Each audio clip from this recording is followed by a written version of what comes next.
address one of these much larger problems in solving trig equations. And what we're going to look at is eventually we're going to talk about this problem, 10 secant squared x minus 4 equals 19 tangent x. But before we get to the details on that, let's talk about this. If I want to solve a trig equation, I first need to take this, for instance, and solve it and do the algebra in order to get a single trig function equal to some number. Now, how do I undo sine x? Well, that's very similar to thinking about this. If I have x squared, I can take the square root of 64, but I'm really not taking the square root of 64, I'm taking the square root of both sides. That gives me x equals 8, right? Because the square root of 64 is equal to 8. But because it's an equation, the square root of 64 in fact equals 8, but that's not the only thing we have to consider. We have to consider the other values that will make this statement true. So if I take negative 8 and square it, that is also equal to 64. So in an equation, when I take the square root of both sides, there is a positive component and a negative component to my answer. And so I get plus or minus 8. Now, in a similar fashion, when I take the inverse sine of both sides, or if you prefer the arc sine of both sides, well, the inverse sine of square root of 2 over 2 is equal to pi over 4. How do we know that? Well, we can do this. Let's make sure that I'm in the right mode.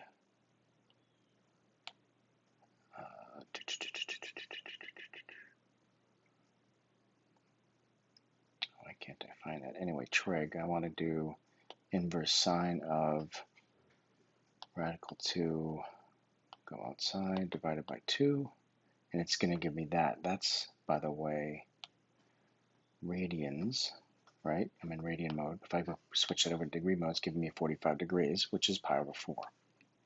If you take pi and divide it by 4, you'll get 0.7, whatever that was. All right? Radians. So pi over 4 radians. But, and picture that in a unit circle. I have pi over 4 radians.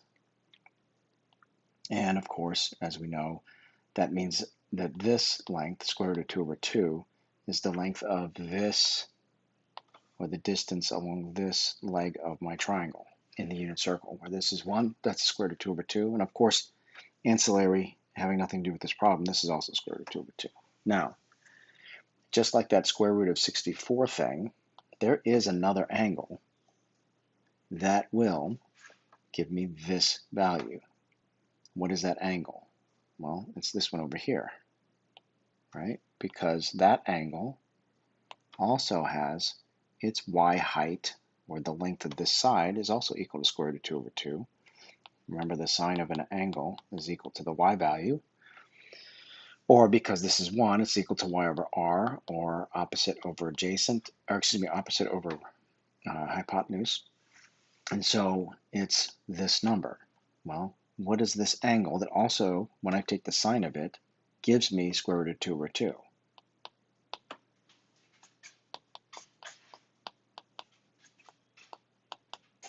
And that's that. So when I take the inverse sine of both sides, I find that x is equal to pi over 4, but in this case also 3 pi over 4. So sine is the easiest one in my opinion because we work with it most, but what if I had cosine of x is equal to square root of 2 over 2? Well, again, hopefully that's going to tell you, or from your experience, that this is going to be one of my pi over 4 angles. So if we look over here at the unit circle, pi over 4, but remember cosine can be pointed at the x value, or the length of that leg. And so what angles give me a side length or a leg length of square root of 2 over 2 here along the x-axis? Well, that's pi over 4. And instead of going over here, because that won't work for cosine, because that's negative radical 2 over 2. But what angle also gives me positive square root of 2 over 2? Well, it's this one. And so that angle is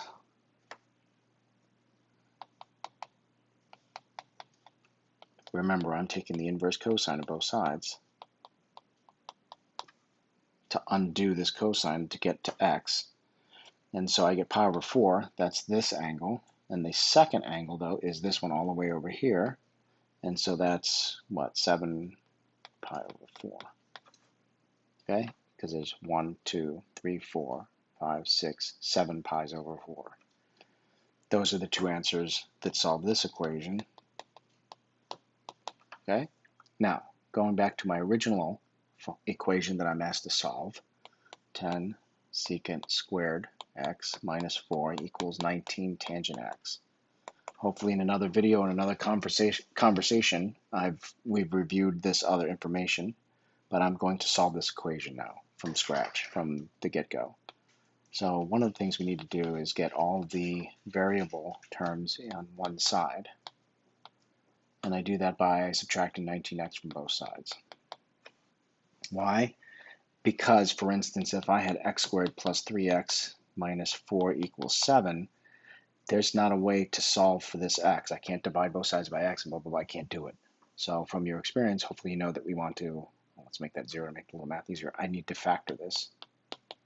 When set equal to 0, I want to factor this. These are independent factors. Now I can set these individual values, or these individual factors equal to 0 and solve for x. So the idea is exactly the same. I can't deal with this square without having set this equal to 0 and then factor. So now I'm going to factor. But the problem, another problem that rises, this is secant x and this is tangent x. And essentially they're different variables. It's like having this, oops, not squared, doesn't matter. It's like having a y and an x. There's infinite number of solutions for that. So we either have to change this tangent x into secant x in some way, or this secant squared x into tangent squared x in some way. And that's where these trig identities come into play. So recall, this next couple minutes is about the Pythagorean identity. Recall that we have this identity, which is the Pythagorean identity. It comes from the Pythagorean theorem, and it indicates that sine squared x plus cosine squared x is equal to 1. But if you recall on either from the data sheet or from other lectures or videos, my other videos, there are 9 versions of this Pythagorean identity. Now, most of us know that there's only one. Some of us think that there are 9 different ones. And the reason why most of us believe or think of it as only having one is because they all can be easily derived from this first one, sine squared plus cosine squared equals 1. So I want to get this one. How do I get tangent? How do I change either of these 3 terms into tangent? Well, remember, tangent of some angle is equal to sine of x over cosine of x. So if I can take sine and divide it by cosine, I will have tangent. Therefore, if I divide each of these terms by cosine squared x, one of these will turn into tangent squared x. That one, namely. So that's outstanding. This is equal to 1. Now, I can't control anything else, but I can control this. And this, 1 over cosecant squared. Well, but 1 over cosine is equal to secant, which means this is equal to secant squared x. And that's what I'm going to use. This is secant squared x. This is secant squared x. These are equal, but this is equal to this, which means I can substitute this in for all of that. So after having done that, I will have 10 tangent squared x plus 1 minus 19 tangent x minus 4 equals 0. I'm going to have to distribute this 10 to get 10 tangent squared x plus 10 minus 19 tangent x minus 4 equals 0. All of these are tangent now, which is outstanding.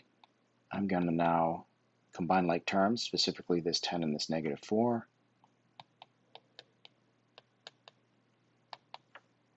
Which is plus 6.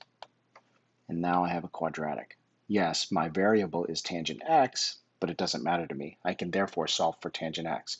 If it's helpful, you can do this. I find it annoying, and people forget that they're not actually solving for y, they're solving for tangent x. So I don't recommend it, but you'll see plenty of your classmates, friends, etc. do this. Wait, I don't want that. Plus 6 equals 0, and then they're just going to factor this quadratic. So I'm going to go back and do it with just tangent. So what I have is 10 times 6, which gives me 60, positive 60. What two numbers multiply to be positive 60 but add up to be negative 19? I believe that's going to be what, 15 times 4 is 60. And if I make these both negative, they will add together to be negative 19. And so, remember in factoring by grouping, that tells me how to split my middle term.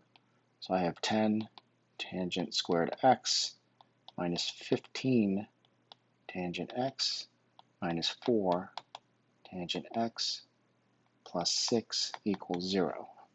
Now, I'm going to group these two terms and factor them. I can factor a 5 from both of these, and I can factor a tangent from both of those terms. So 5 tangent x times, what am I left with? 2 tangent x minus 3. This, let's change colors. I can factor a 2 from both of those numbers, and that's about it. So I'm going to actually factor a negative 2 so that this first term will be positive, 2 tangent x. And then this becomes a negative 3. We can double check by distributing this back in. I'll get negative 4 tangent x, and I'll get plus 6. So that's good. And now I'm going to hopefully observe that these two factors within each term are the same, which means I can factor this away from the first term and factor this away from the second term. In doing so, I get this for my first factor, and that's going to be multiplied times what's left. What was left after I factored that away? This minus 2. So I have 5 tangent x minus 2. All of that's equal to 0.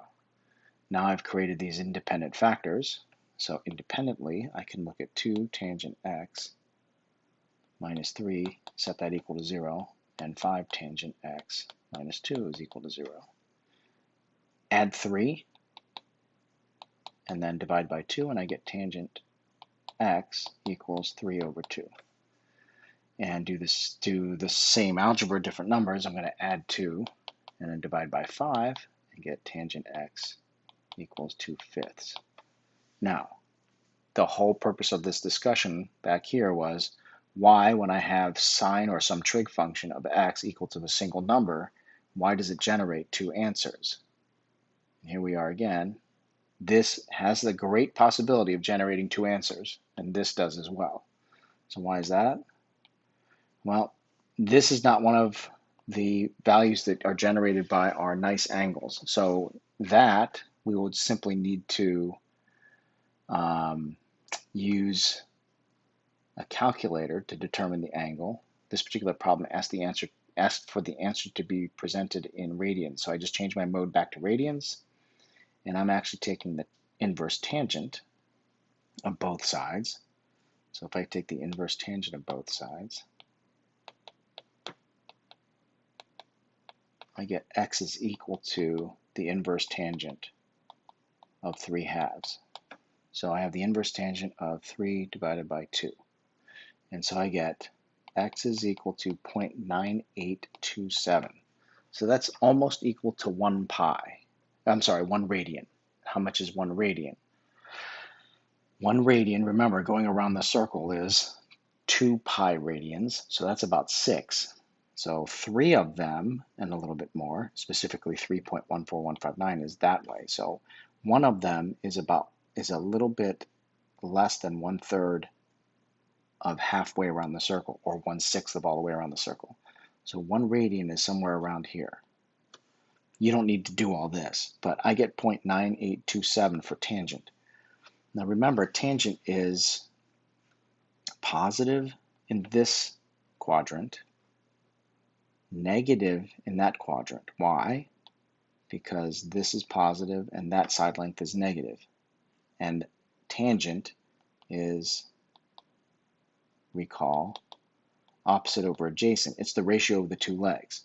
The other quadrant where we are positive for tangent are when both of these distances in the Cartesian coordinate system are negative.